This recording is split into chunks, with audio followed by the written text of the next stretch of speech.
I'm sitting with Dr. Daniel Kraft, who's our track chair for medicine. Daniel, thank you for being here, and I'd love to ask you a few questions about your talk today. So I think in covering the area of medicine and neuroscience at Singularity University specifically, we're trying to look at where all these integrating exponential technologies are affecting medicine and healthcare, even wellness. And so what's amazing about, I think, the Singularity experience is everyone gets a taste of where things are now and where they're rapidly emerging. And I think all of those touch on medicine, from the computer to nanotechnology to robotics even. So what I tried to cover today for this SU session was to take a look at a few of those. So for example, everyone's aware now that we've had increasing computational speeds and devices that are shrinking. That's been very much in play in the genomic space. So we've moved from the point where the human genome originally 10 years ago cost $3 billion to do one genome over several years, where it's very likely in the next couple of years we'll have a sub $1,000 genome that can be done in a week or less. And that's going to provide a lot of power to the whole realm of personalized medicine, which everyone's interested in, sort of the ability to treat patients with the right drug at the right time, with the right dose, and even to provide predictive medicine and prevention and involvement by the patient. So I think one sea change that's going to occur, which is also integrating it into the IT and the web world, is that individuals are going to have a lot more understanding of not only their genomic information, but aspects of their healthcare to the realm where they'll be able to better predict and maintain their wellness, but also if they have disease, utilize better software and interactivity to optimize their healthcare outcomes. When do you expect mainstream usage of EMRs? So EMRs, electronic medical records, are sort of becoming quite common. I'm used to having stacks of medical charts yay high and digging through them to find information. So EMRs are evolving. The problem to date has been there's different standards at different hospitals or different systems, and they're not always communicating together. I think there's a new push to try and make standards in the data so that they can be cross-system optimized, such that a lot of deep dive information epidemiologically and results-wise can come out of that to both optimize patient and data-driven care. So I think that's going to be a big thing that emerges through the EMR and also the personal health record, where you can, through your iPhone, access your medical record. If you show up in a random emergency room, your medical record may be in the cloud, in a sense, and can be accessed directly. And that should really improve efficiency and costs as well. Your colleague Chris Ducharme gave an enthralling lecture about neuroscience. Can you talk about some of that? So neuroscience is really, I think, a really exciting area and starting to have real impact on potential clinical applications. So we've learned a lot about the brain over the last couple of decades. One of the really exciting aspects, I think, is the aspect of what's called brain-computer interface, where we can read signals from the brain, and in some cases write to the brain. So, for example, a group out of Brown University led by John Donahue and Lee Hochberg have a group called BrainGate, where for quadriplegic patients who can't move at all, they can put a small postage-sized stamp on the motor cortex, and that can read out the signals that say, I want to move my hand, and essentially thought translates to motion. When we have an intact spinal cord, in quadriplegic patients, they can take that signal, and then the patient can actually move a cursor, type on a keyboard, control a wheelchair or a robotic arm. So that's an example of brain-computer interfaces, the next generation of which will probably be fully implanted, Bluetoothed, and will, I think, enable a lot of interactivity for patients who have significant disabilities, as well as the ability to control new technologies like the robotic arms being built by Dean Kamen, which have a lot of huge exponential improvements over the prior version. So the ability to essentially interface the brain with the outside world directly is coming downstream as well. And where is medicine starting to leverage some of the discoveries in, say, nanotech and computing and other areas?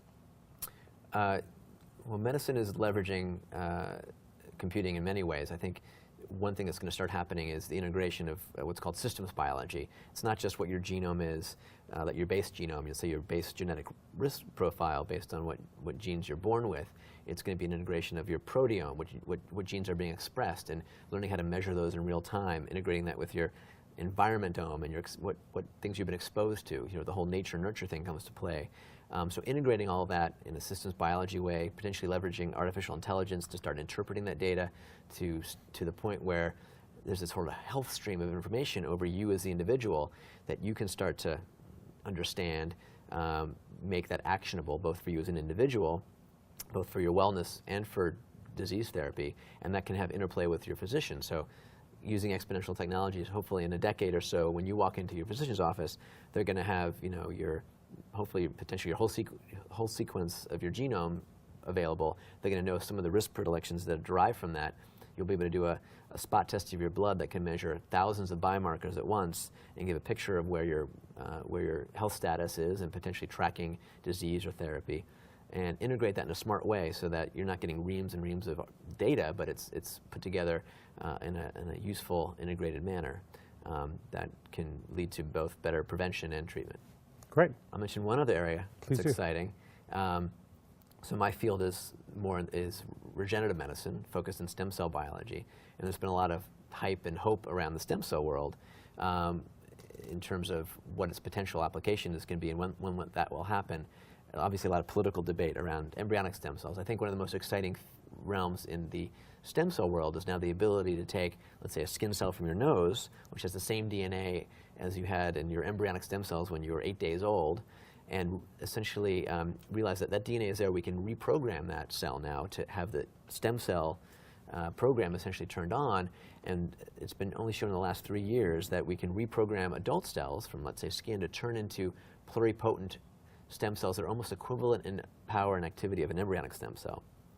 That's done in mice only 3 years ago, in humans about 2 years ago, and only the last few months we've had the ability to do that in human cells without using viral particles to reprogram them. So essentially you're saying we could take any cell and reprogram it to be a really potent stem cell.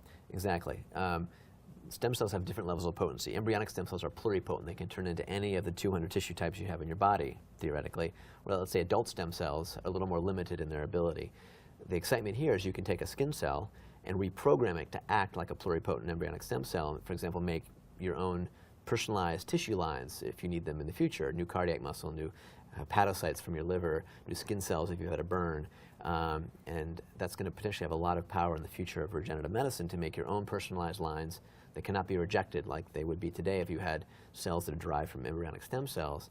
And as we learn better how to control the fate and differentiation of these pluripotent cells, either embryonic or skin cell derived pluripotent cells, I think integrating that with tissue engineering, nanotechnology, bioengineering, we're going to start building organs and constructs which can be created outside the body and used to affect regenerative medicine, which is the ability to repair, replace, and regenerate tissues that have been damaged by aging, disease, or trauma. Wow. So there's something I'd like to confirm with you. A year ago when we were chatting, I asked you whether how close we were to, there's 3D printing shops that are using 3D printers to print, quote unquote, kidneys or human organs with stem cells. Mm-hmm. And you said there's several labs around the world that are working on prototypes. Mm-hmm. Is that still true? Has there been advancement in that area?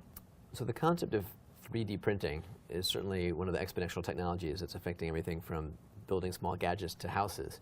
And the same technology can potentially be applied to tissue engineering.